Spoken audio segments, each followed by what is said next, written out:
In today's video, I'm going to teach you how to restore Chrome history. If you've cleared your browsing data or switched devices, you can often reconstruct what you were viewing by using Google's My Activity, which stores activity tied to your Google account. This won't rebuild the local history file on your computer, but it does let you review and reopen the pages you visited, which is usually what you need to get back on track. Start by signing into your Google account. If you're presented with an account chooser, click the account you want to use so all the activity you're about to view is linked to the right profile. Make sure you're not in incognito and that you're using the account you normally browse with. Next, go to google.com and type My Activity. In the search results, click the result labeled Welcome to My Activity. That link takes you to myactivity.google.com, which is where Google keeps a timeline of your activity across products when you're signed in. On the My Activity page, look for the option called Filter by Date and Product and click it. This is where you'll narrow things down to what matters for restoring your Chrome history. In the product list, select Chrome first, since that captures your browsing from the Chrome browser.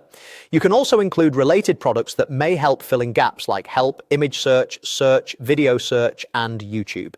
These can surface searches you made, images you viewed, videos you played, and help pages you opened, all of which are useful for retracing your steps. Now set the time range. Use the after field to pick the starting date you want to recover from. Then use the before field to choose the end date. If you're not sure, open the all-time drop-down and choose a preset like today, yesterday, last 7 days, or all-time to quickly set the range. When you're happy with the filters, click Apply. You'll see a list of activity entries that match your filters. Scroll through to find the sites, searches, and videos you were viewing.